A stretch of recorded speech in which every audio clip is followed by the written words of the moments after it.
Messieurs, dames, bonjour et bienvenue sur cet épisode, le 5e épisode de mon podcast Un peu, mais souvent. J'ai reçu un chèque de YouTube de 100 € et c'était mauvais, mais c'était mauvais. Je leur disais, waouh, t'inquiète, c'est que je suis pas fait pour ça. Mais ferme ta gueule en fait. T'as choisi d'être là, mais fais-le, va au bout. Tac, tac, j'arrive, hop, hop, hop. Je me suis rendu compte que en parlant de ce que tu fais et en montrant que t'es motivé, et ben les gens naturellement ils ont envie de t'aider. Pas du tout. Mets-toi dans la merde, des fois je pense que c'est intéressant. C'était nul. J'avais fait mon tableau Excel, donc dès que tu fais un tableau Excel, t'es pro. Je bosse pas, bah je vais me faire enculer. Tout le monde s'en branle de ta vie. Je sens que je suis agressif des fois.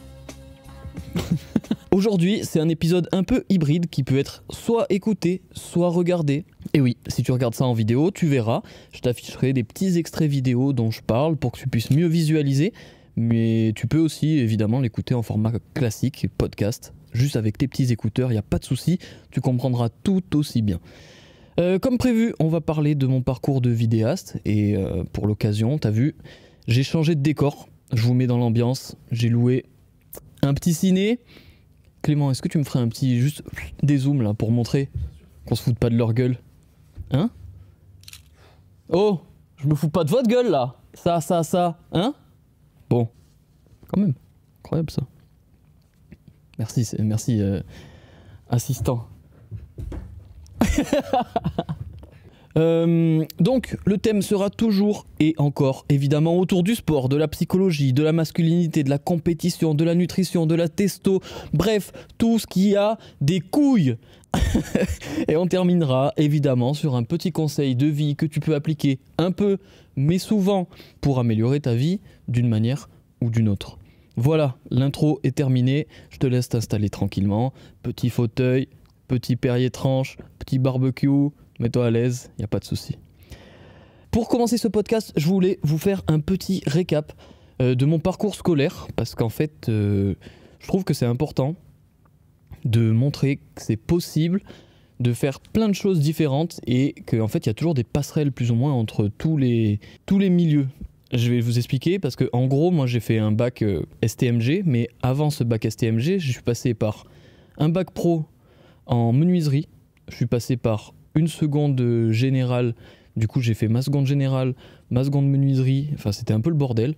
Ensuite je suis retourné en bac STMG, donc le bac STMG qui est un bac techno, donc qui n'a rien à voir encore une fois.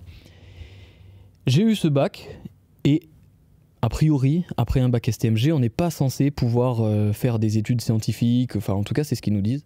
Et malgré tout, je suis allé en STAPS, qui est une filière certes sportive, mais avec beaucoup de connaissances scientifiques à avoir, et j'ai quand même réussi à y aller. J'ai quand même fait ma licence en 3 ans, donc sans redoubler, sans rattrapage, et je trouve ça important en fait de pouvoir se rendre compte que même si on nous dit ok, une fois que tu es dans cette filière là, bah t'as choisi scientifique, tu restes en scientifique et tu peux pas aller en littéraire, ou à l'inverse, bah moi je trouve ça faux, et je pense que dès l'instant où tu as envie d'aller quelque part, si tu te donnes les moyens, bah tu pourras y aller. Certes, ce sera pas facile, ça va pas forcément marcher dès le premier coup, etc.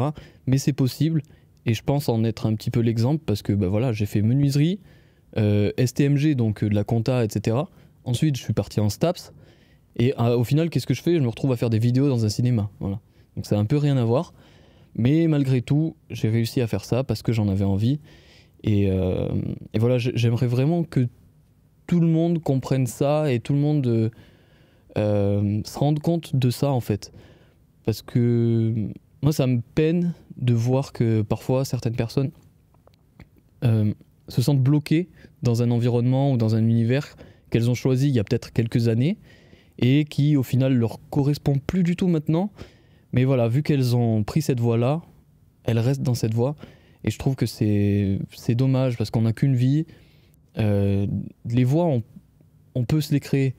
Et il y avait une phrase qui me revient là, que j'ai dit à Clément la dernière fois, c'est que si la voie que tu suis est parfaitement dégagée, c'est que c'est pas la tienne.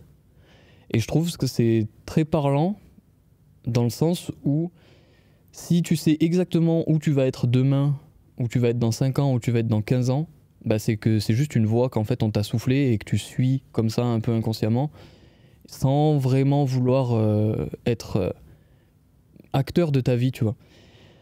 Donc voilà, dans cette vidéo, moi, je vais vous aider à être acteur de votre vie. Voilà, je suis un grand prince aujourd'hui. Je vais vous montrer comment réussir votre vie. Voilà, allez, c'est parti. Non, plus sérieusement, en gros, je vais juste vous parler de mon parcours de vidéaste, comment j'en suis arrivé là où j'en suis, même si j'ai encore énormément de travail et que je peux encore énormément progresser. Mais j'ai envie de vous montrer, voilà, aujourd'hui, comment j'ai fait pour arriver là. Et un peu par quoi je suis passé, ce que j'ai pu apprendre pendant ma carrière, si on peut appeler ça comme ça. Et voilà, tout ce que j'ai traversé, peut-être que ça va pouvoir vous aider et vous donner des enseignements, que ce soit dans le monde de la vidéo, photo ou dans complètement autre chose. Hein. C'est pas forcément ce milieu-là, mais à mon avis, tu peux faire des parallèles avec tous les milieux, donc voilà. Alors, comment ma vie a commencé? Pas du tout ça. Je bois un coup et je vous explique.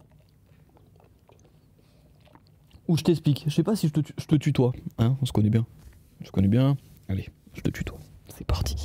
Alors, comment j'ai commencé? Donc, pourquoi j'ai commencé la vidéo déjà? Pourquoi? Ça, c'est une super question parce que c'était déjà il y a un petit moment. Là, tout de suite, j'ai 27 ans. Je crois que j'ai commencé à faire mes premières vidéos. J'avais 16 ans. Quelque chose comme ça. Oui, c'est ça. 16 ans, et en fait je faisais des montages sur MW2, pour ceux qui connaissent là sur Call of. Je faisais des montages de trickshot parce que j'avais un pote qui était vraiment bouillant là, il faisait des quickscopes de tous les côtés et tout, c'était vraiment stylé. Bref, je jouais beaucoup à Call of et j'ai commencé à faire des montages de ça, des aftermovies, etc. Bon, j'ai appris sur Sony Vegas à l'époque, c'était un petit logiciel de merde, mais à l'époque il n'y avait pas grand chose non plus, et puis je pouvais pas payer les licences, du coup je l'ai craqué, c'était un régal. Et voilà, j'ai commencé à faire du montage comme ça, j'ai appris avec des tutos YouTube, voilà, un petit peu juste en recopiant ce que faisaient les autres. J'ai fait ça pendant peut-être 1 an ou 2 quand j'étais au lycée, et parce que j'avais pas de caméra en fait. Voilà. Et puis un jour, c'était à la fin de l'été, je me souviens, j'ai commencé à économiser parce que tout l'été j'avais travaillé dans les champs, je ramassais les salades et tout. Et du coup, à la fin de l'été, j'avais quand même un petit peu d'argent. Je sais pas, je devais avoir 2000 balles, mais vu que j'en mettais de côté, en gros, j'avais gardé 400 € pour acheter une caméra. Et j'avais acheté c'était un boîtier, c'était quoi? C'était un Canon 600D. Ah ouais, Canon 600D avec un 1855 dessus. Et j'ai acheté ça. Et en même temps, on m'avait offert une GoPro Hero 2 à l'époque. Putain, ça remonte de fou. Je crois qu'elle filmait même pas en... Non, il n'y avait pas de 4K, il y avait que de la 1080. Donc voilà, j'avais ça. J'avais ma petite GoPro, mon petit boîtier, et je commençais à filmer un petit peu, voilà, tu sais, comme tout le monde fait, les vidéos de vacances, des copains qui font du sport ou des trucs comme ça. Et voilà, je faisais ça, et je gardais ça pour moi un petit peu. C'était rien de particulier, j'étais pas spécialement bon ou quoi. Je vais vous afficher ça un petit peu à l'écran si je retrouve des vidéos, mes premières vidéos à la caméra. Et un jour, tous les étés en fait, je passais mon été à la piscine à côté de chez moi. Et un jour, le maire de la ville a voulu faire un concours de plongeon. Et donc je suis arrivé avec ma GoPro et j'ai fait la vidéo du concours de plongeon. Mais j'ai fait ça entre nous, on se filmait comme ça, un peu à l'arrache et tout. J'ai fait un montage, je l'ai mise sur YouTube, et je me souviens, elle avait fait 20 000 vues, un truc comme ça. 27 000 vues. Je crois qu'actuellement, elle doit être à 30 ou quelque chose comme ça. Je vais vous la mettre à l'écran. Mais ouais, j'ai fait cette vidéo-là qui a vraiment bien marché. Mais encore une fois, à l'époque, YouTube, c'était pas pareil. Parce que YouTube, tu mettais n'importe quoi, tu faisais 10 000 vues, quoi. Donc là, bon, ça avait bien marché, mais j'avais aucune notion, je me rendais pas compte si c'était bien ou pas, et c'est ça qui est ouf. Enfin, qui est ouf, quoi, parce que maintenant, tu fais une vidéo avec 20 000 vues, moi je serais trop content. À l'époque, ça faisait 20 000, ça me faisait rien en fait, je comprenais pas l'engouement, l'importance qu'il y avait derrière. Donc voilà, c'était rigolo de se rendre compte de ça maintenant. Mais voilà, je fais cette vidéo-là, et ensuite, je continue à faire des petites vidéos parce que je me rends compte que j'avais eu des petits retours positifs. La mairie voulait l'afficher dans la mairie sur leur petit écran et tout ça. Donc j'étais trop content. Mais je me rendais pas non plus compte qu'il y avait quelque chose à faire. J'avais 16 ans, donc il y avait j'avais pas trop cette notion, j'étais vraiment immature et tout, je voulais juste faire des vidéos et faire des plongeons avec mes copains, quoi. Donc voilà, bon, on s'amusait bien, je fais ça, et un jour, je fais une vidéo avec ma copine de l'époque. Là, c'était avec mon boîtier, donc je connaissais rien au réglage et tout, j'avais tout balancé en auto, j'ai mis sur un trépied. Non, même pas, j'ai donné à un pote. J'ai donné ma caméra à un pote, je lui ai dit ouais, tu le tiens à peu près, t'essaies de pas trop trembler et tout ça. Parce que je savais pas faire de stabilisation, le boîtier il était pas stabilisé, enfin bref, c'était une merde. Et donc voilà, on fait cette vidéo là. C'était une vidéo de street workout à l'époque. Street workout couple. Il y avait une mode, je crois, hein, sur Facebook. Et je fais cette vidéo, je l'envoie sur tous les groupes Facebook du monde. Je spamme tous les groupes. Je dis ouais, new vidéo, street workout couple et tout. Je sais pas pourquoi je faisais ça. Mais j'envoie ça. Et la vidéo, elle pète je crois c'était peut-être 2 semaines, je crois pas dire de conneries ici, 2 semaines ou 3 semaines. Elle fait 300 000 vues. Mais incroyable. Je sais pas si je vous la mettrai à l'écran parce que je suis pas le seul dans la vidéo et je pense pas que mon ex ait envie d'être affiché comme ça. Pas sûr. Mais bon, je vais voir, au pire je la floute. Voilà, je fais cette vidéo là, pareil, 300 000 et je reçois un chèque de YouTube. Incroyable. J'ai reçu un chèque de YouTube de 100 € en me disant voilà, vous avez atteint plus de 100 000 vues, du coup ça vous fait 100 €. Mais encore une fois, je comprenais rien à rien. J'étais là, je disais ouais, bah super, j'ai 100 €, je les ai mis sur mon compte et puis voilà, je me suis pas dit bah tiens, fais plusieurs vidéos peut-être, bâtard. Non, rien du tout. Non, tu t'arrêtes là, voilà, c'est super. Bref, voilà, j'ai fait ça. Et après, à partir de cette vidéo-là, en fait, j'ai complètement arrêté la vidéo. Parce qu'après, j'ai voulu partir à l'armée, après j'ai fait mes études, etc. Donc je faisais même plus trop de vidéos, jusqu'à un jour où un pote me dit ouais, je fais du rap, machin, est-ce que ça te dit de me faire mon clip? Moi du coup j'étais trop chaud, et je me suis associé à l'époque avec un pote avec qui je restais quand j'avais 18 ans je crois. Et qui aussi lui aimait bien la vidéo et faisait du rap. Et en fait tous les deux on s'est dit bah vas-y, on fait une boîte de prod. Et cette boîte de prod, les gars, c'est un fiasco. Déjà on lui a donné un nom parce qu'on voulait pas trop s'afficher, tu vois. Ni lui ni moi, on n'avait pas confiance en nous, on voulait pas montrer qu'on se lançait dans un projet entrepreneurial, parce que à l'époque j'ai l'impression que c'était pas comme maintenant. Maintenant tu te dis ouais, je veux être entrepreneur, c'est stylé. Moi, il y a quasi 10 ans, tout le monde se foutait de ma gueule. Tout le monde disait ouais, trouve un travail, fais ci, fais ça. Tu vois, il n'y avait pas de réel engouement, il n'y avait pas tout ce truc d'entrepreneur sur les réseaux. Donc ouais, c'était pas la même mentalité. Et puis peut-être que mon entourage aussi était pourri, hein, c'est pas impossible. Mais voilà, du coup on se cachait, et on s'était caché derrière ce nom de boîte qui s'appelait Aura Production. Me demande pas pourquoi. J'ai aucune idée de pourquoi on avait appelé ça comme ça. Mais bref, ça s'appelait Aura Production. Et là, on a commencé à... Là, on était Spielberg dans nos têtes. Là, on faisait des vidéos gratuites, toujours. On n'avait toujours pas gagné d'argent. Mais on faisait des vidéos pour ce mec qui faisait des clips de rap. Wikisong, il s'appelait. Putain. Oh, quelle mémoire. C'était pas mal en vrai ce qu'il faisait, il était chaud ce bâtard. Je crois qu'il a arrêté maintenant, c'est dommage. Mais voilà, on faisait ces clips, c'était pas bien, hein, voilà. Je vous les mets à l'écran encore une fois, mais c'était pas ouf ce qu'on faisait. Mais là en gros, à ce moment-là, ça faisait à peu près 2 ans que je faisais de la vidéo, hein, avec des hauts et des bas évidemment. Mais voilà, j'ai fait ça. On commence à s'associer avec mon pote, on achète un petit peu de matériel. Il a acheté un drone lui. Il avait acheté un drone, c'était les Phantom 3 à l'époque. Wow, Phantom 3, du coup on commençait à faire un peu des plans de drone. Il avait acheté une grue. Alors une grue, comment vous expliquer? Putain, je vais vous mettre une image, mais ça servait à rien, ça servait vraiment à rien. C'est juste que ça faisait pro quand on arrivait comme ça dans les endroits, tu vois. On arrivait avec plus de matos, et nous dans notre tête c'était plus t'as de matériel, plus t'es pro. Et ça il faut le savoir. Et ça vaut toujours aujourd'hui. Plus c'est gros, mieux c'est, tu vois. Le matériel. Du coup, ouais, on fait ça, clip de rap pour lui, et on a eu un contrat, mais improbable, avec c'était pas l'éducation nationale, mais c'était en fait toute la région où on habitait. On avait un contrat avec les collèges et les lycées où on allait dans les écoles pendant un après-midi et en gros on leur faisait faire un clip de rap autour d'un sujet. Oh putain, quelle sombre vie. C'est un souvenir là. Moi c'est pas forcément des bons souvenirs parce que c'était pas des trucs que je kiffais, mais en fait ça rapportait de l'argent. Et c'est là où on a commencé à gagner de l'argent. Mais ah putain, je m'égare. Parce que avant ça, il y a eu ma première vidéo payante.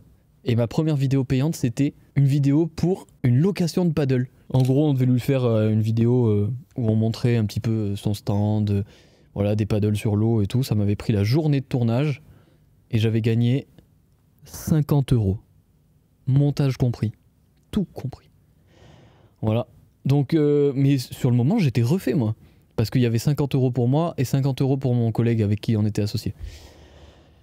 Donc voilà, moi, première fois qu'on me donne de l'argent en échange d'un travail qui pour moi n'était pas un travail parce que ça devenait une passion petit à petit. Et j'étais pas passionné au début, ça c'est important de le dire aussi.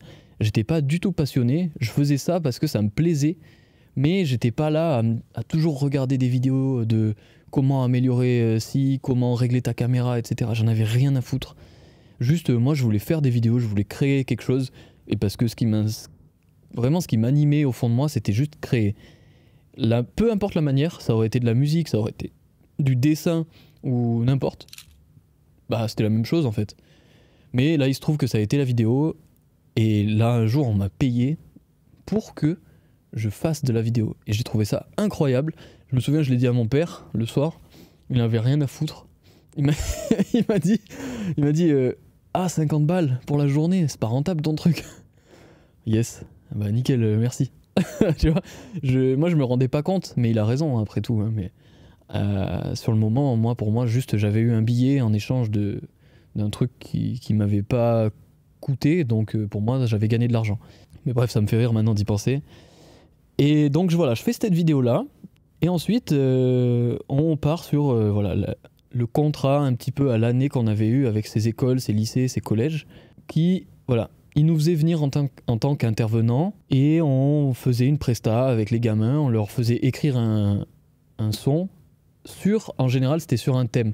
Donc typiquement ça pouvait être sur le droit des enfants, ça pouvait être sur des trucs comme ça. C'était toujours lié à l'éducation parce que finalement il fallait que eux le justifient dans leur programme scolaire, ce qui est normal. Et voilà, on leur faisait faire ça.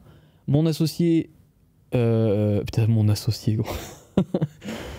On gagnait rien, on disait déjà qu'on était associés, mais bon, bref. Mon associé leur faisait enregistrer le son avec l'instru, etc. Et moi, je m'occupais de tout ce qui était partie vidéo. Donc j'écrivais un petit scénario, je leur faisais faire deux, trois trucs là. Et c'était mauvais, mais tout était mauvais. Le son, c'était mauvais. Bon, les pauvres, ils ont rien demandé. Les gars, ils se lèvent le matin, l'après-midi, on leur dit, bon, ce soir, faut que tu kicks là. Donc tu t'appliques, voilà. Et moi, j'arrivais, je leur dis, bon allez, ok, aujourd'hui t'es un acteur. Voilà, forcément ça peut pas faire. Les gamins ils ont 14 ans, t'as pas envie de t'afficher comme ça. Mais bon, c'était dans le programme scolaire, paraît-il. Donc voilà, nous on arrivait, plein de bonnes intentions, plein de bonne foi, et on leur disait de se faire ça. Et vous allez voir les images pour ceux qui regardent la vidéo, c'est pas glorieux. Même le clip final est pas fou. Mais c'est pas grave, on a commencé comme ça. J'ai fait ça, on a dû faire 5 collèges je crois, et 2 ou 3 lycées. Et puis après on a fait des MJE, des MJC, des trucs comme ça. Et en fait voilà, on a commencé à vraiment gagner de l'argent parce que là c'était des contrats plus intéressants entre, je crois que c'était aux alentours de 800 ou 1000, ouais, entre 800 et 1500 balles, ça dépendait un petit peu du truc. Donc tout compris, après de ça fallait enlever les charges, fallait diviser en 2 du coup parce qu'on était 2.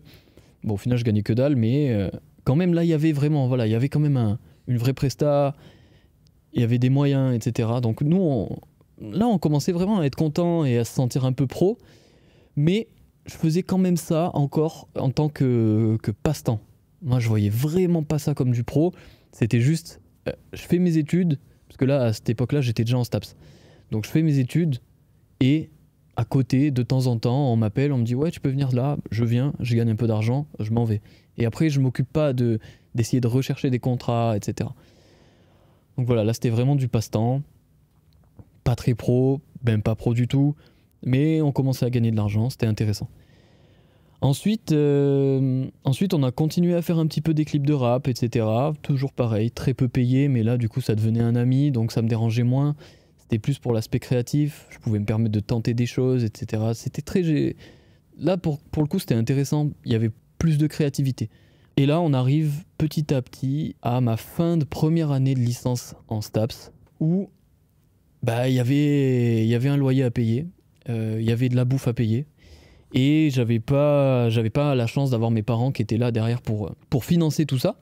Donc forcément, il fallait que je travaille. Et j'ai toujours fait des petits boulots depuis que j'ai 16 ans. J'ai travaillé dans les champs, j'ai travaillé... j'ai fait du service client. J'ai fait tellement de merde. Un jour, je ferai un podcast sur... Ah ouais, ça peut être trop bien ça. Faire un podcast sur tous les boulots que j'ai fait. Tout ce que j'ai traversé en petits métiers et tout, avant d'en arriver là, avec une certaine stabilité et tout. Franchement, je pense que ça peut être trop intéressant et ça peut motiver certaines personnes à se sortir un peu les doigts. Je dis pas que j'ai eu que mon parcours est exemplaire ou quoi que ce soit, mais je pense que voir que quelqu'un d'autre travaille et est passé par plein d'étapes différentes, des trucs pas intéressants et tout, ça peut inspirer. Typiquement, savoir que j'ai collé des étiquettes dans une usine qui sortait des saucissons. Voilà, je sais pas si ça vous intéresse, mais ça, je l'ai fait pendant 3 mois, quoi. Régal. Bref, donc en STAPS, je me rends compte qu'il faut que je commence à payer un loyer. Je me rends compte que ça commence à me casser les couilles de faire de l'intérim et de galérer parce que je bossais à McDo aussi, putain, pour payer le loyer. Et je me rends compte que voilà, j'avais envie de gagner de l'argent par moi-même, pas de dépendre de quelqu'un, et qu'on arrête de me dire ouais, fais ci, viens à telle heure, pense comme ci, pense comme ça, machin. Ça me saoulait. J'étais déjà un petit peu dans tout ce qui était développement personnel. Un peu, je commençais à regarder des vidéos de business et tout. Je me souviens à l'époque, c'était David Laroche, qui maintenant il fait toujours des vidéos, mais c'est lui qui m'a un peu inspiré et qui a commencé à me mettre dans cet état d'esprit un peu plus de business, d'indépendance, de développement de soi. Et j'ai trouvé ça trop intéressant, ça m'a motivé. Et donc voilà, à partir d'ici, on va dire début de 2e année STAPS, j'ai commencé à chercher plus activement des contrats. Ouais, activement. Ça, je m'entends parce que je prenais toujours ça comme un passe-temps, mais j'étais quand même là à essayer de démarcher. Je faisais ça comme un porc. En fait, j'avais fait un template un modèle de mail avec bonjour, je me présente, je m'appelle Tony, je suis vidéaste, voilà mon site en gros. C'était nul, mais je faisais ça, j'avais un template et je l'envoyais. J'avais fait un tableau Excel avec toutes les entreprises et les événements qu'il y avait autour de chez moi. Et j'envoyais ça à tout le monde, mais je spammais tout le monde, vraiment. J'avais pris 2 jours pour regrouper toutes les adresses mail, etc. Et, et j'envoyais le même mail à tout le monde sans... Je crois que je modifiais juste le nom de l'entreprise. Je disais bonjour, machin, je m'appelle Tony, voilà. Donc évidemment, ça fonctionnait pas. Voilà, parce que tout le monde s'en fout en fait. Quand tu reçois 4000 mails et que t'as un mec qui te dit je vais te faire une vidéo, bah non, ça fonctionnait pas. Donc là, c'était très peu productif. Je perdais énormément de temps à envoyer des mails et voilà. Pas très rentable l'affaire. Mais quand même, ça m'a mis une rigueur et là, ça a commencé à me mettre dans la tête que en étant pro, en me mettant voilà, des contraintes, des objectifs et tout ça, ben peut-être qu'un jour ça paierait.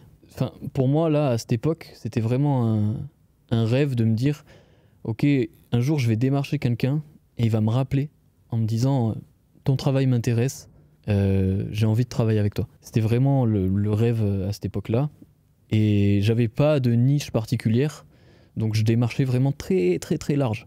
J'envoyais des messages autant à des agences d'immobilier, à des trucs d'organisation de mariage, à des événements sportifs, à des soirées. Enfin, c'était n'importe quoi. J'envoyais à tout le monde et j'avais quasi rien à montrer à part des clips de rap et des trucs avec des enfants qui rappent. Voilà. Donc, forcément que personne voulait travailler avec moi. Voilà. Il y avait sûrement des fautes dans mes mails et tout. Enfin, c'était vraiment une catastrophe.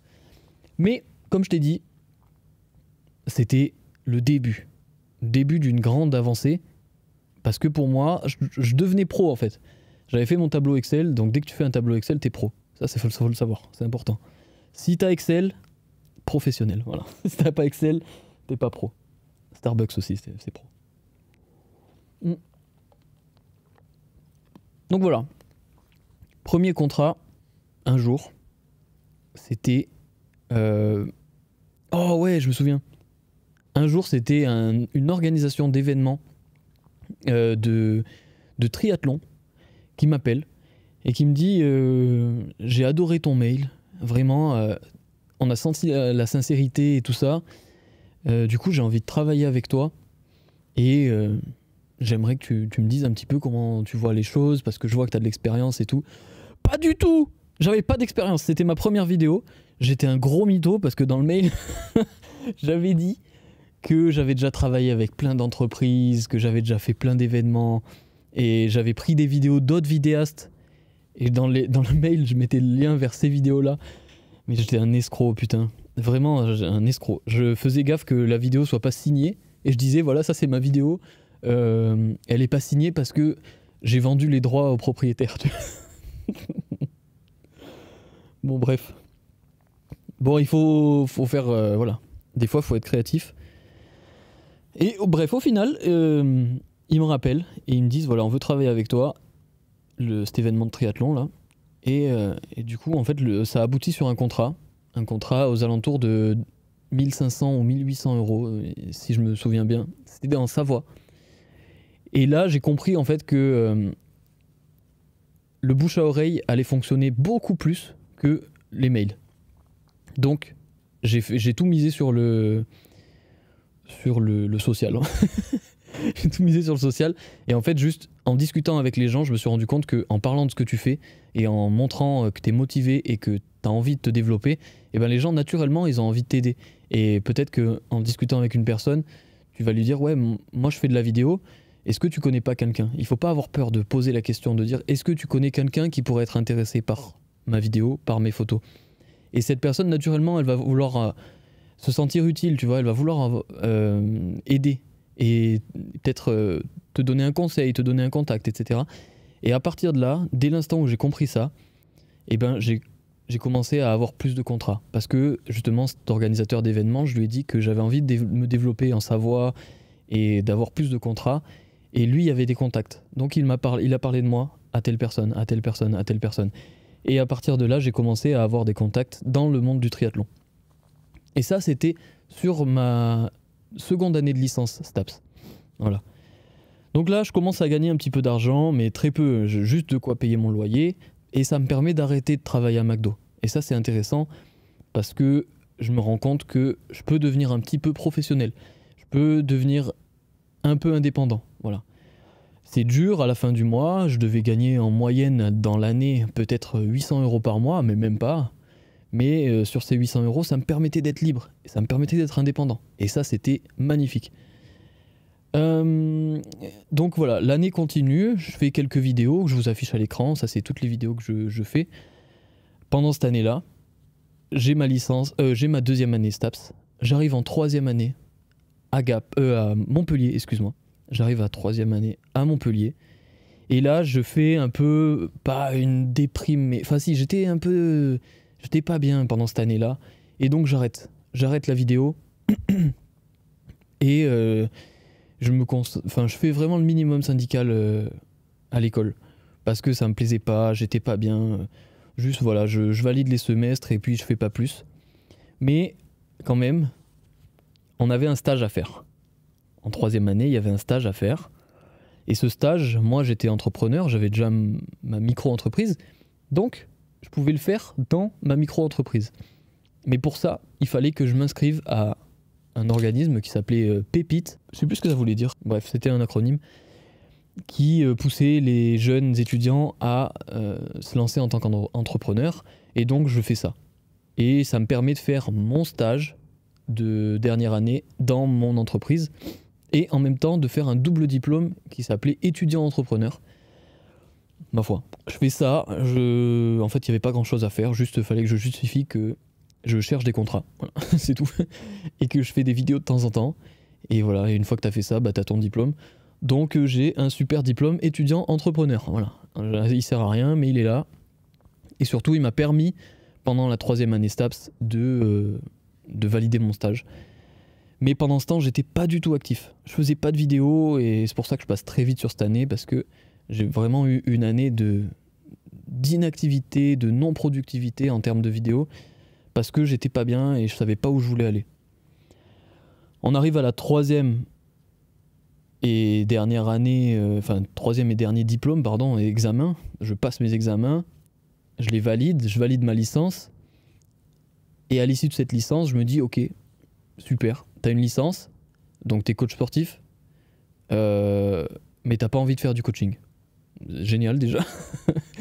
Déjà, ça c'est super quand tu choisis une voie, de pas vouloir faire le métier que ça propose à la fin. C'est génial. Mais bref, t'es coach, qu'est-ce que tu fais maintenant? Ben, je me dis, tiens, si t'essayais d'aller en gendarmerie. C'est une super idée ça, d'aller en gendarmerie. Ah, d'aller en gendarmerie. Eh ben non, parce qu'en fait, je vous passe les détails et tout, mais ils m'ont bâché, ils m'ont refusé au dernier... Ils m'ont refusé au psy, voilà. Le psy m'a dit, non, toi t'es pas fait pour être dans la gendarmerie. Psychologiquement, t'es sûrement très instable. T'es peut-être un psychopathe ou un terroriste. Donc non, tu restes là, tu rentres pas dans l'institution. Et excellent choix de la part de la psychologue qui m'a refusé parce que j'étais clairement pas fait pour aller en gendarmerie. Sur le moment, j'étais triste, mais après coup, je me suis rendu compte que c'était très bien. C'était très bien. Et surtout, au même moment, je rencontre Clément. Clem, qui est juste là derrière la caméra, vous le voyez pas, mais il est là. Il fait coucou. Et je rencontre Clem à ce moment-là, quand j'étais en pleine hésitation concernant la vidéo. Est-ce que je continue? Est-ce que je m'oriente vers du coaching? Est-ce que, est-ce que je vais en gendarmerie? Mais non, parce qu'ils veulent pas. Voilà, je rencontre Clem. Et bon, messieurs, dames, excusez-nous, on a eu une coupure. Donc, j'en étais à ma rencontre avec Clem. Oui, à ce moment-là précis, là où j'hésitais entre vidéo, gendarmerie, coaching ou autre chose complètement, peut-être me réorienter, je savais pas, j'étais vraiment paumé, arrive tel un messie dans ma vie, Clem. Il arrive des cieux.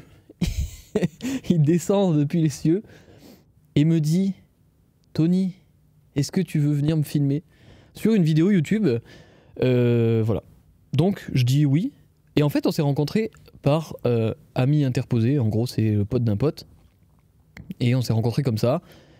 Parce que c'était drôle, en fait, le moment où moi, je voulais arrêter la vidéo pour aller en gendarmerie. Et Clem voulait arrêter la gendarmerie pour aller faire de la vidéo. Je trouvais ça drôle, voilà. Et à ce moment-là, on se rencontre. Et on va faire cette première vidéo ensemble. Je sais plus ce que c'était, la première vidéo. Ouais, c'était au Swiss Gun, je sais, mais je sais plus ce que c'était. Les standards Chimera, c'était ça? Ok, donc la première vidéo que j'ai tournée avec Clem, c'était ça, les standards Chimera. Et ensuite, on a refait une deuxième avec Aton, etc. Enfin, on s'est revus par la suite. Mais c'était vraiment bien. On a bien accroché dès le début. Ça a bien matché. On avait la même vision de la vidéo. On avait le même humour ultra important. On a super bien discuté. Et en fait, au final, on a fait cette vidéo-là. Et moi, ça m'a remotivé. Ça m'a reboosté pour la création. Et en fait, c'est ça qui me manquait. Et je me suis rendu compte, à travers les 2 années de STAPS, en fait, j'avais arrêté d'avoir envie de créer. Tout ce que je voulais, c'était vendre des vidéos. Et du coup, j'avais plus aucun sujet qui me plaisait. J'avais plus aucune ambition de création. Et j'avais plus de flamme, en fait, de la création que je vous ai dit au tout début, qui était ma motivation principale et ce qui m'anime. Le fait d'avoir rencontré Clem, ça m'a rendu la motivation et ça m'a redonné cet esprit de créativité et cette envie de créer des choses et de mettre des images sur mes idées. Voilà. Et en fait, à partir de là, tout a été beaucoup plus clair. J'avais clairement envie de faire de la vidéo. Toujours envie de faire de la vidéo pour des gens, pour des événements ou pour Clem maintenant. Mais j'avais envie de faire de la vidéo et surtout de la vidéo dans des domaines qui me plaisaient.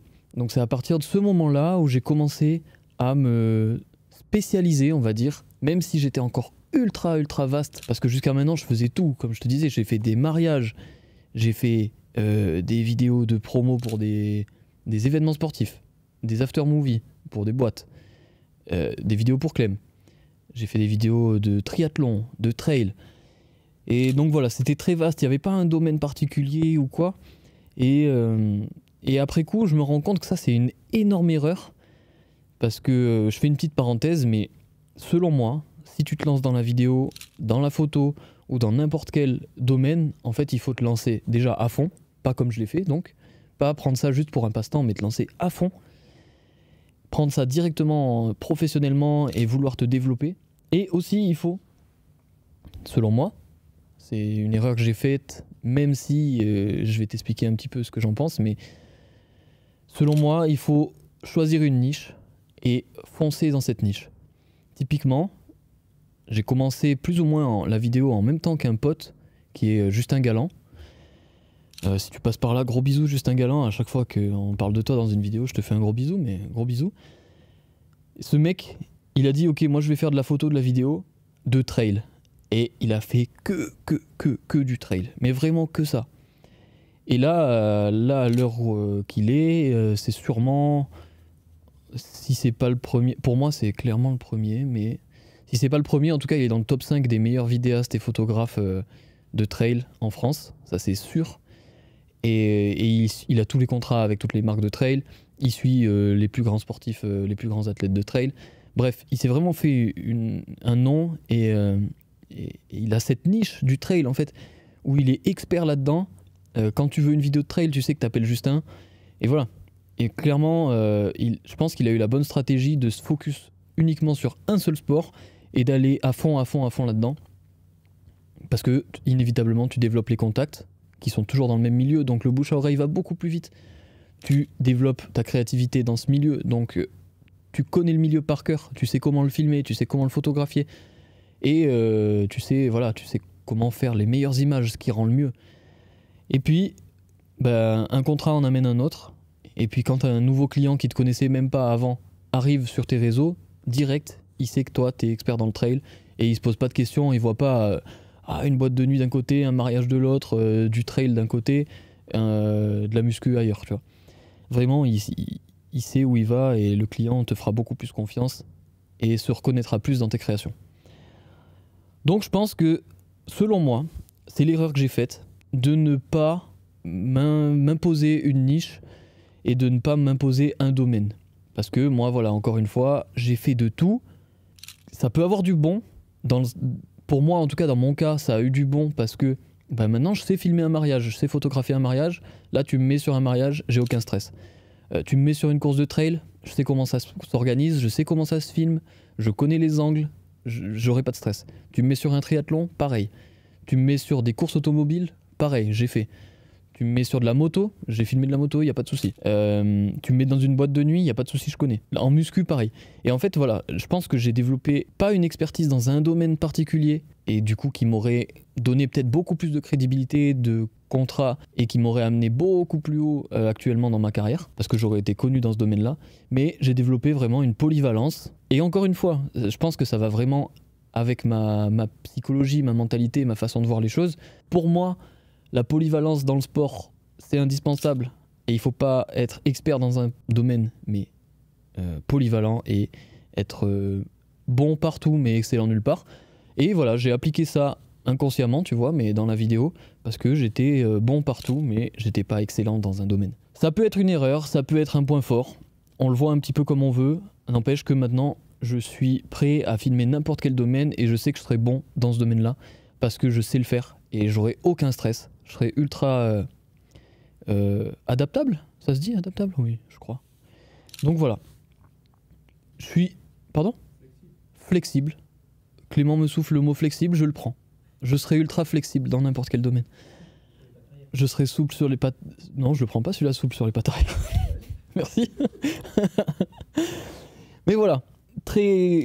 Malgré cette erreur qui peut en être une, je suis quand même content d'avoir fait ce parcours-là et d'avoir pu balayer un petit peu tous les domaines parce que ça m'a permis d'être flexible et adaptable sur mes pattes arrière et aussi d'être sûr de ce que je veux filmer maintenant. Parce que je me dis, imagine, tac, j'arrive, hop, fin de licence, je me dis, pas de souci, moi ce que je veux filmer, c'est du triathlon. Parce qu'à ce moment-là, j'étais bien dans le triathlon. J'avais fait des vidéos avec le Montpellier Triathlon, etc. Je me dis, allez, on se fout à fond dans le triathlon, tu fais que ça. Donc tu deviens bon là-dedans, et en fait, au bout d'un moment, ça te saoule. Parce que t'as fait le tour de la discipline, Bah voilà, ça me ferait chier. Et j'ai vraiment pas envie de vivre ça. Et j'avais pas envie de vivre ça inconsciemment, tu vois. C'est pour ça que j'ai fait plein de sports différents et que j'avais envie de varier. J'avais envie de découvrir plein de disciplines, de domaines, de sujets. Voilà. Et je suis content d'avoir fait ça, même si ça m'a fait galérer beaucoup plus financièrement parce que comme je t'ai dit, les clients se reconnaissaient pas dans mes productions. Mais c'est pas grave. Il se trouve que maintenant, on arrive à la partie où j'ai commencé à travailler avec Clem. Et avec Clem, on a commencé à faire des vidéos un petit peu plus créatives. Je pense que même sur sa chaîne YouTube, de toute façon, on se l'est déjà dit, lui et moi, on a pu se permettre plus de créativité, étant donné qu'on avait deux esprits créatifs qui se rencontraient et qui avaient la même vision créative, je me trompe pas. Et on arrive exactement sur la vidéo Focus, par exemple, qu'on a créée à deux très très rapidement, après notre première collaboration. Je pense que c'était peut-être notre troisième vidéo ensemble, 3-4, ouais. Et on commence voilà, déjà à créer des choses un peu plus abouties, où on commence à réfléchir, à se dire « Ah putain mec, on pourrait faire ça, ah on pourrait faire ça et tout ». Et en fait on rebondit l'un sur l'autre et enfin les idées rebondissent l'une sur l'autre, pas nous. Bah voilà, vous avez compris, putain. Bon. Nos idées on crée une synergie, quoi, voilà. La créativité prend le dessus sur l'envie de faire de l'argent en vidéo et je vais travailler avec Clem. Il me payait déjà. C'est ça, hein, ouais, tu me payais déjà. Combien tu me payais, attends? C'était 250 balles la journée. Ouais, c'était ça. Ah ouais? Je sais pas eu les 50 € de plus, je crois. Non, mais je rigole. Ouais, c'est ça, il me payait 250 balles la journée de tournage. Et en fait, c'est là que je te dis que c'est important d'être passionné, parce que clairement, travailler pour 250 balles la journée, si t'es pas passionné, en fait, tu le fais pas. Et la preuve en est que Clem, avant moi, avait eu d'autres vidéastes qui demandaient plus, parce que bah, les gars, ils étaient peut-être plus là pour l'argent, ou alors que juste ils se respectaient plus, je sais pas. Mais voilà, Clem me dit qu'ils étaient moins compétents. Moi, j'avais cette créativité, j'avais envie de développer ça. Et c'était trop important d'avoir un mec avec qui je pouvais le faire, surtout que voilà, ça m'avait remotivé de pouvoir travailler avec Clem. Donc j'étais prêt à ne pas gagner d'argent, ou en tout cas beaucoup moins, mais à faire quelque chose qui me plaisait. Et là, la flamme de la motivation est revenue, et j'ai continué, à côté des contrats que j'avais avec Clem, à travailler avec des marques, à travailler avec des événements, avec des sportifs. Et là, je me rendais compte qu'en fait, ce qui m'intéressait, c'était beaucoup plus le sport, le monde sportif. J'avais pas encore de sport particulier, mais le monde sportif. Et là, je vous dis ça fait déjà peut-être 5 ans, 6 ans, même plus. Ça fait 7 ans que je fais de la vidéo, à ce moment-là, je crois. C'est pas arrivé au début, quoi. Il m'a fallu énormément de temps pour me rendre compte que déjà, j'avais besoin de créer des choses pour m'amuser et pour vraiment prendre du plaisir, que j'avais besoin d'avoir un domaine qui m'intéresse et pas juste faire une vidéo pour avoir de l'argent, et qu'il me fallait une personne avec qui développer cette créativité, que j'avais pas envie d'être seul dans mon coin. Et ça, c'était vraiment les 3 piliers dont je me suis rendu compte avec le temps. Mais voilà, il m'a fallu du temps, et c'est pour ça que c'est important de ne pas lâcher dès le début, parce que j'aurais très bien pu lâcher, comme je t'ai dit tout à l'heure, à ma première année STAPS, ou à la deuxième, ou même à la fin de la troisième, quand j'avais plus envie du tout. J'aurais pu lâcher et dire bon ok, la vidéo c'est pas fait pour moi, j'arrête, je vais faire du coaching, je vais ramasser des salades, je vais mettre des étiquettes sur des saucissons, peu importe, j'aurais pu faire ça. Mais ben voilà, la vie a fait que malgré tout, je me suis accroché, j'ai continué, même s'il y a eu des hauts, il y a eu des bas. Il y a des moments où je faisais beaucoup de vidéos, d'autres pas du tout. Il y a des moments où je gagnais de l'argent, d'autres pas du tout. Mais j'ai quand même continué. Et au final, je pense que quand tu t'accroches comme ça et que tu t'acharnes et que tu lâches pas, tôt ou tard, t'as une récompense. T'as un peu le retour de tout l'investissement que t'as mis. Et le retour de l'investissement que j'ai mis, ça a été la rencontre avec Clem, qui a été du coup une rencontre professionnelle super riche et une rencontre amicale, parce que maintenant voilà, du coup c'est devenu mon meilleur pote avec qui je fais tout. Voilà, on a vraiment tout développé ensemble, créativement parlant, et puis même là on est en coloc et tout.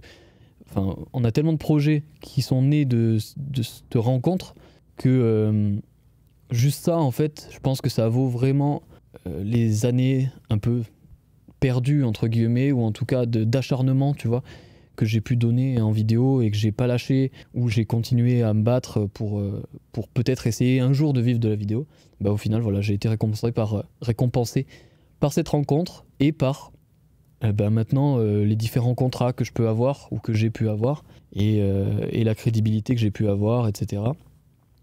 Donc voilà, je suis vraiment content de ça et c'est pour ça que je te dis, peu importe le domaine, moi là je te parle de vidéo, de photos, parce que c'est mon domaine et que c'est le sujet de la vidéo, mais j'en sais rien, si t'es coach sportif et que ça marche pas dès le début, mais continue en fait. Il n'y a pas de ouais ça a pas marché la première année, j'ai qu'un seul coaching, j'arrive pas à en vivre, du coup c'est que je suis pas fait pour ça.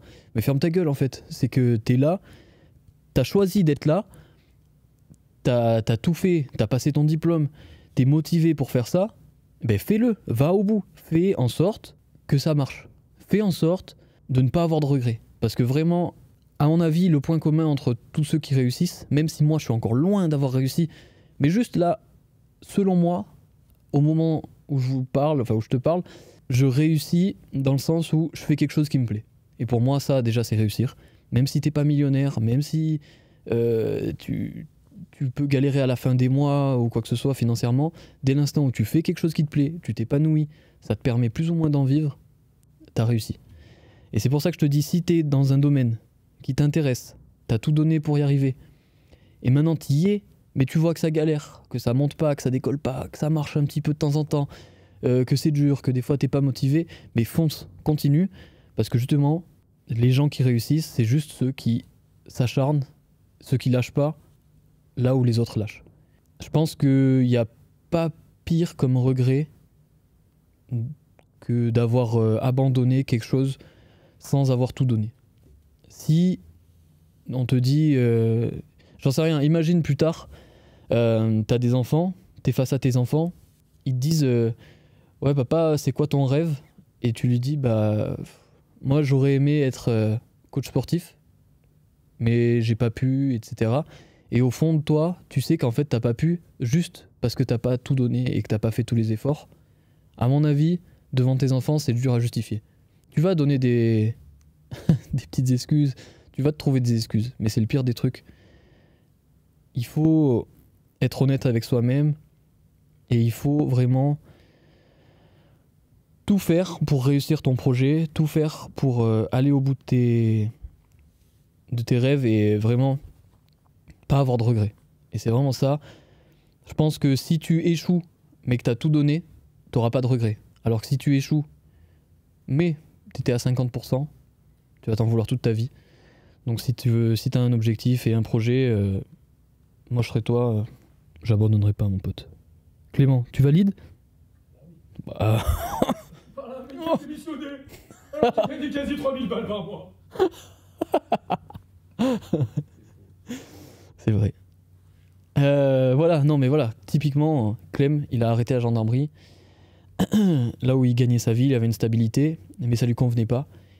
Et il est allé vers la vidéo, le domaine pas du tout sûr, et vraiment qui apporte aucune sécurité. Mais il a tout donné, et c'est ce qu'on s'est dit au tout début quand on s'était rencontrés, je me souviens.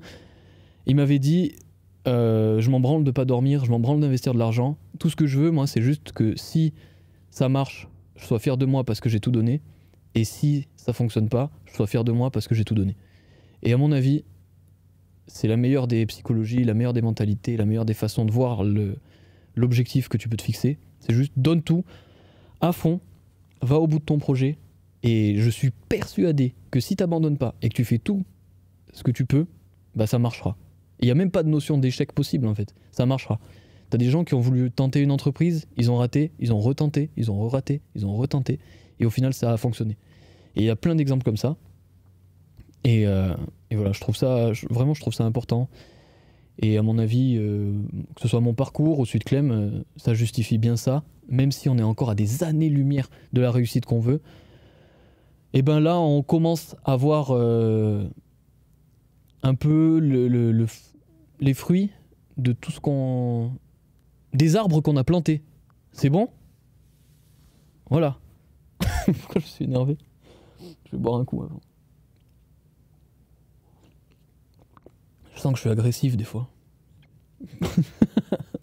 Donc voilà, j'en étais à... Je sais plus. Mais en gros, je disais qu'avec les vidéos, là, avec nos rencontres avec Clem, eh ben, j'ai repris du poil de la bête en vidéo et j'ai commencé à me rendre compte que j'avais envie de créer pour moi. Voilà. À partir de ce moment-là, j'ai commencé à me dire « Ah tiens, peut-être qu'un jour tu pourrais faire ton premier vlog sur YouTube, tu vois, ça pourrait être cool. » Premier vlog que j'ai fait avec Clem, justement. Et qui n'était pas forcément intéressant, qui n'était pas forcément bien, mais ça m'a donné de la crédibilité, que ça m'a donné de la légitimité. Et moi, personnellement, je me suis dit « Ok, t'es capable de faire ça, t'as eu l'idée de le faire, tu l'as fait, tu l'as mis sur YouTube, t'as eu les vues que t'as eu, t'as eu les retours que t'as eu, peu importe, mais tu l'as fait. Et t'as validé ça dans ton esprit, de te dire t'as une idée, tu le fais, bravo. » Je pense que c'est trop important, dès que t'as un projet, de le mettre en place très très vite pour valider le fait que t'es capable de le faire. Donc voilà. À ce moment-là, à cette rencontre-là, après la rencontre avec Clem, les premières vidéos qu'on tourne, je me rends compte que j'ai plus envie de tourner des choses pour moi, d'être créatif, d'être indépendant. Et je commence à délaisser un petit peu mes vidéos professionnelles. Je commence à me dire « Ah putain, peut-être que tu devrais arrêter de faire des vidéos pour les marques. Peut-être que tu devrais essayer de faire des vidéos que pour toi. D'être indépendant, de créer des choses. » Parce qu'en fait, quand tu fais des vidéos pour des clients, t'es jamais vraiment indépendant. T'es ton propre patron, ok, mais en fait, ton patron, c'est juste ton client. Il te dit « je veux ça », bah il veut ça, donc tu fais ça. Comme ton patron. C'est juste que tu peux lui dire « ouais, ok, tu veux ça, mais tu l'auras dans 3 jours, et tu l'auras pas aujourd'hui ». C'est très bien, il y a des gens qui s'épanouissent énormément là-dedans, dans le fait de faire des vidéos pour des événements, pour des sportifs, pour des clients. Et je pense à un pote qui est en train de réussir là-dedans, et je suis trop content pour lui, c'est Clément Armand, gros bisous si tu passes par là aussi. Parce que lui, pareil, il s'est mis dans le monde du documentaire, où il a envie de se développer là-dedans, et lui, je sais qu'il va faire que ça. Il va faire que du documentaire, il est excellent là-dedans, il est super fort. Il y fait une série sur le Dakar, il fait des docus, il a fait un docu de ski de Pentraide récemment, qui est diffusé au ciné, etc. Je trouve ça trop bien. Pardon. Je trouve ça trop bien. Lui, il sait qu'il a envie de travailler pour des clients, donc il se met à fond là-dedans. Moi, j'ai quand même ce doute de me dire, est-ce que j'ai envie de travailler pour des clients? Est-ce que j'ai envie d'être indépendant et de travailler que pour moi? Voilà, j'ai ce doute. Et dans mon état d'esprit, quand il y a un doute, il n'y a plus de doute. Donc, si j'avais un doute, c'est que j'étais pas fait pour travailler avec des clients. Parce que je sais que je suis indépendant dans mon état d'esprit, dans ma façon d'être et dans ma vie de tous les jours. Et j'ai besoin de faire ce que je veux, en fait. J'ai horreur qu'on me dise ce qu'il faut que je fasse. Enfin bref, ça c'est autre chose, c'est un autre débat. Mais voilà. J'ai envie de plus en plus de me tourner vers de la création personnelle et de vendre mes créations différemment en tout cas. Donc voilà, ça, la rencontre avec Clem m'apporte ça, m'apporte la vision de me dire, ok, lui il y est arrivé, tu peux aussi y arriver, tu peux aussi être indépendant, et donc lance-toi. À partir de ce moment-là, je continue toujours à faire des contrats, des événements, etc. Je continue toujours à bosser en boîte. Je misais sur ça, et là j'étais encore dans la partie où je me disais, bon bah, garde les contrats à côté, garde ta sécurité, vas-y petit à petit, t'as un équilibre où tu peux faire ta vidéo avec tes pros, enfin avec tes clients, etc. en mode pro, et gagner un peu d'argent, même si tu t'épanouis pas trop, et à côté tu te régales avec Clem, tu fais des trucs différents, créatifs, tu vis des vraies choses. J'ai fait ça pendant 1 an, je crois que c'est ça, environ, 1 an et demi même, parce que je crois que ça fait 2 ans qu'on bosse ensemble avec Clem, et du coup pendant 1 an et demi j'ai fait ça, et on arrive pile poil, maintenant, aujourd'hui, au moment où je me rends compte que j'ai peut-être plus envie de faire des vidéos pour moi et de délaisser ces clients-là, de ne plus faire des vidéos pour des pros, de ne plus être là à dépendre de clients en fait. C'est ça. Parce que je vais vous parler un petit peu des moments qui m'ont un petit peu saoulé dans ce monde pro, je pense, et toutes les erreurs que j'ai pu faire. Mais il y a eu pas mal de moments où je me suis dit, ok, en fait, ça casse les couilles de faire des vidéos pour des clients parce qu'ils sont jamais contents, parce que la vision que tu as, c'est pas la leur. Eux, ils veulent faire ci, toi, tu veux faire ça, Et en fait, tu sais très bien que la vision qu'ils ont, c'est de la merde. Donc, mais t'es obligé de te plier parce que c'est eux qui payent. Et ça me saoule. Et il y a aussi eu des problèmes un peu avec des clients. Typiquement, comme j'ai pu en parler dans le podcast précédent avec la vidéo du Népal, il y a eu un désaccord sur le contrat de base où on n'avait pas la même vision. On s'est quand même dit ok, tu vois, on s'est dit bon bah ok, on part sur ça. Sauf que lui il avait une vision, moi j'avais l'autre, et au final ça a pas matché et ça crée des tensions inutiles et que j'ai pas envie de revivre en fait. Alors très bien, je pourrais très bien faire des contrats et dire ok bon bah ça va se passer comme ça, et c'est ce qu'il faudrait faire des contrats vraiment carrés en annonçant la couleur, etc. Mais j'ai trop envie d'être libre en fait pour faire ça. Je suis pas assez dans cet esprit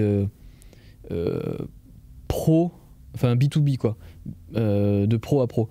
J'ai vraiment plus cette vision créative, un peu artiste, un peu peut-être rêveur, tu vois, que j'ai déjà dit dans un podcast. Et du coup, j'ai plus envie de laisser la créativité parler. Et si sur un tournage, à un moment, j'ai envie de partir sur un autre axe, parce que cet axe-là sera beaucoup plus parlant pour la vidéo finale, ben, je veux pouvoir le faire. Et ça, je sais que je peux pas le faire si je suis avec un client qui a vraiment des attentes ultra précises et ça me correspond pas. Donc c'est pour ça que j'ai envie de me concentrer plus sur du perso. Mais j'ai eu pas mal d'autres soucis, typiquement des impayés avec des gens parce que j'étais trop sur la confiance. Je leur disais, waouh, t'inquiète, tu me payes le mois suivant. Et du coup, eux ils disaient, ouais, pas de souci, ouais, mois suivant, ouais. Mais le mois de quelle année, ça, je sais toujours pas. Et j'ai pas fait de contrat, donc je me suis fait niquer plein de fois. Ensuite, il y a eu des contrats que j'avais pas envie de faire, que j'ai fait quand même. Et au final, la personne me dit « Ah non, mais c'est de la merde, du coup, on fait pas la vidéo. » Mais sauf que moi, j'ai passé du temps, j'ai passé de l'argent, j'ai travaillé quand même. Et le gars, au final, il te dit « Bah non, la vidéo me plaît pas, donc voilà, on te la prend pas. » Et tout ça, c'est des erreurs que j'ai faites au début parce que je connaissais pas et parce que j'étais trop gentil, etc. Et ça m'a un peu dégoûté de ce monde-là. Et je pense que ça a un peu participé aussi au fait de vouloir être indépendant et de vouloir être seul et de juste vouloir faire des créations, que ce soit sur YouTube ou en tout cas d'être capable de vendre mes prestats, mes vidéos, mes photos, comme je vous en ai parlé au début, mes vidéos sur YouTube de manière gratuite, mais avec peut-être des placements de produits. Bref, être indépendant et ne pas être là à chercher des contrats tous les mois, etc. C'est un business plan totalement différent, mais c'est un choix que j'ai fait et c'est pour ça que j'ai arrêté tous mes contrats là, que j'ai plus aucun contrat pro maintenant et que du coup je mise 100% sur moi et je sais que c'est juste mon travail qui va payer et que je dépends en fait de personne d'autre. C'est juste je bosse, c'est rentable, je bosse pas, bah je vais me faire enculer. C'est juste ça. Là, je sais que si je vends des photos, si je suis capable de donner envie aux gens d'acheter mes photos, bah je serai récompensé. Et la gratification à la fin, elle est beaucoup plus grande pour moi. Le fait de me dire, ok, t'as passé du temps sur ça, sur la boutique, t'as passé du temps à faire tes photos, t'as réussi à donner envie aux gens. Les gens t'ont fait confiance, donc t'as créé une vraie relation avec eux. Tu fais le carton, tu l'envoies, le gars l'affiche chez toi, et au final t'es payé pour ça. Moi c'est la meilleure des récompenses, et c'est pour ça que je veux me tourner vers ça. Idem pour les créations vidéo. Quand je fais des vidéos avec Clem, j'ai beaucoup plus de fierté de me dire ok, Clem il a sa vision de la vidéo, il me dit vas-y je te fais confiance, de toute façon je sais que ça me plaira. J'ai beaucoup plus de fierté à sortir une vidéo comme ça, à lui donner les rushs, parce que c'est lui qui fait le montage, mais à lui donner les rushs et qu'il soit content parce que on avait la même vision, mais il m'a laissé carte blanche, j'ai pu faire ce que je voulais. Bah voilà, ça me rend beaucoup plus fier ça, plutôt que, j'en sais rien, je n'ai pas envie de donner de nom, mais un contrat avec un trail où ils me disent au kilomètre 50, je veux que tu filmes d'ici. Bah, en fait, sauf que ton plan là, il est pourri, alors que si tu m'avais laissé la créativité et la liberté, j'aurais pu être complètement ailleurs. Et ça, même si tu leur dis, parfois les clients sont pas trop d'accord. Donc bon, après ça c'est des sujets un peu différents, mais moi j'ai vraiment cette vision-là d'être indépendant. Et c'est pour ça que je suis content, maintenant, de pouvoir me lancer vraiment là-dedans. Et comme je te disais, je fais un parallèle avec tout à l'heure, comme je te disais tout à l'heure, lance-toi à fond dans ton objectif, comme je suis en train de le faire. Là, j'ai plus aucune rentrée d'argent. Aucune. C'est bon ? Aucune. Rien du tout. Comme ça, en fait, je suis obligé de réussir. J'ai pas le choix. J'ai tout abandonné. Maintenant, je sais que il faut que je sois à 100% focus. Il faut que je travaille à fond, que je compte pas les heures, que je fasse tous les sacrifices qu'il faut pour que je sois capable de vivre de ça et que je regrette pas d'avoir arrêté tous ces contrats-là. Parce que je vais pas revenir vers mes anciens clients et leur dire « Ouais, salut, en fait, tu veux pas me reprendre un contrat, etc. » Non, c'est de la merde. T'as arrêté. Donc t'assumes. Donc faut que ça marche. Et je pense que c'est la meilleure méthode d'arrêter d'être 50-50, de toujours être à fond dans ce que tu fais, de te lancer à fond, de prendre des risques. Et je sais que tôt ou tard, les risques ils vont payer. Je sais que tôt ou tard, ça va fonctionner. Peut-être pas tout de suite, peut-être que je vais avoir des galères et que financièrement, ça va être la merde. Et c'est possible, mais je sais que je trouverai toujours une solution. Il y a toujours des solutions. Il n'y a pas... je pense que dès l'instant où tu es motivé, ça n'existe pas de... que ça fonctionne pas. Et abandonner, c'est même pas envisageable. Même si c'est la merde financièrement, même si mes photos se vendent pas, même si mes vidéos YouTube décollent pas, même si mes formations que je vais sortir se vendent pas, mais c'est pas grave, j'en ai rien à foutre, j'arrêterai pas. Je ferai une autre formation, je ferai d'autres photos, je ferai d'autres vidéos, je trouverai d'autres idées. Et le fait d'être dans la merde, ça va juste booster ma créativité et me donner encore plus envie de me dépasser parce que j'aurai encore plus besoin d'y arriver. Donc voilà, c'est tout. fais des trucs comme ça. Mets-toi dans la merde, des fois je pense que c'est intéressant de se mettre dans la galère pour être 100% focus et pas avoir de porte de sortie, pas avoir de plan B. C'est tout. Je voulais dire aussi... Qu'est-ce que je voulais dire ? Attends, je prends mes notes sur mon iPad. Non, c'est tout, j'ai tout fait, j'ai parlé de tout. Je suis super content. Café, et puis on passe au dernier truc qui est un peu, mais souvent. Comment faire quelque chose dans sa vie ? Ça veut rien dire. Non, qu'est-ce qu'il faut faire dans sa vie un peu, mais souvent, pour améliorer son quotidien, d'une manière ou d'une autre ? Et je vais te dire mon idée pour ce podcast. Tu sais, j'ai parlé de tout à l'heure que j'envoyais des mails à plein de gens à l'arrache, et après que j'ai compris que parler avec des gens, faire du lien social et tout, c'était ultra important. Et j'en ai déjà parlé dans le 2e épisode, de connecter avec des gens. Et en fait, je pense que, pas revenir sur ce point-là, de refaire ça un peu mais souvent, mais juste oser parler de ton projet perso, pas saouler les gens avec ton projet, mais juste vraiment afficher ton projet. Parce que en fait, bien souvent, j'ai l'impression que quand tu te lances dans un truc, t'es trop timide. Tu sais, tu t'oses pas. C'est rare les gens qui se lancent dans un truc et ils se disent « Ok, je vais révolutionner le monde, je suis numéro 1 demain et tout ». C'est pas ça. En général, c'est tu fais ça dans ton coin, t'oses pas trop en parler.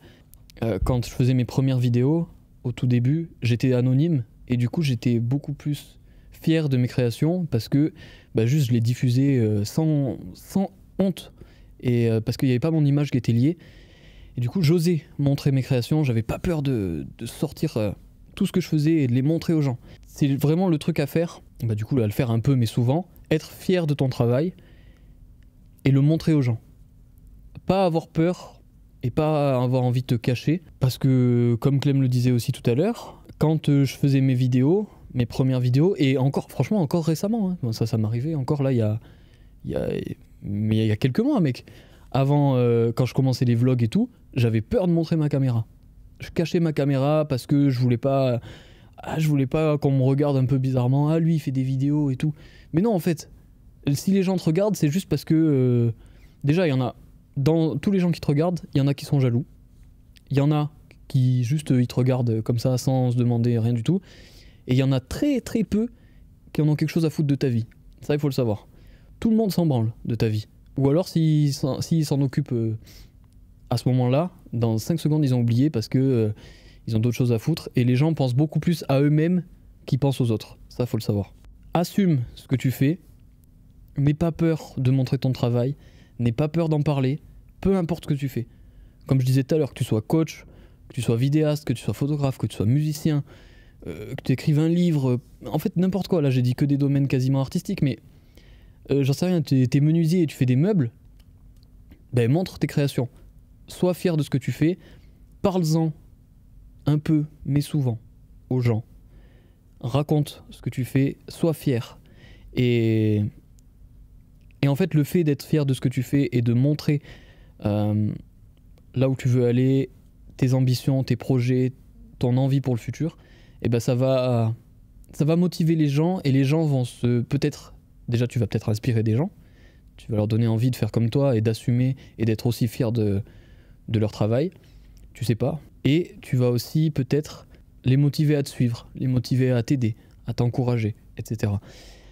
Donc je pense que c'est important d'être fier de son travail, de le montrer, d'assumer et de ne pas avoir honte surtout. La honte, c'est le pire des sentiments et la pire des émotions selon moi. Il faut être fier, c'est tout. Sois fier un peu, mais souvent, et tout fonctionnera. C'est un peu idyllique la fin. Le mot de la fin. En tout cas, ça fonctionnera mieux que si tu restes dans ton coin et que tu fermes ta gueule. C'est très beau, c'est très beau. Je suis très content d'avoir fait cet épisode avec vous, avec toi, parce que je te vous vois depuis tout à l'heure. Ça me gonfle, ça. Ouais. C'est de la pudeur, mec. C'est de la pudeur. C'est politique, ça va. C'est quoi ce dédain dans la voix, là? T'es pudique, toi? C'est pas un dédain, c'est du jugement. C'est parce que je suis nu sous mon pantalon, là, que tu dis ça? Ouais. Tu mets des caleçons, toi? L'autre jour, j'en ai pas mis. Il était mouillé. Petit sondage de fin de podcast. Est-ce que vous mettez des caleçons? Parce qu'on est d'accord que les baloches à l'air, c'est beaucoup mieux. Sous un short. Y a pas de... On est d'accord. Moi, j'aime avoir mes boules tendues par mon slip. Mais tu sais que pour la testo, c'est pas bien. Parce que... Je t'explique. Les baloches. Les baloches. Tu vois ce que c'est? Les couilles, là. Dans mon scrotum, là. Ouais, exactement. Et ben ça, c'est le seul organe, avec les yeux, de ton corps, qui sort. Elles sont pas dans ton corps. Elles sortent. C'est un organe externe. Non, il y a des oreilles aussi. C'est pas un organe des oreilles, Clément. Les couilles, c'est fait pour être dehors. C'est fait pour être au contact de l'air. Voilà, sors-les.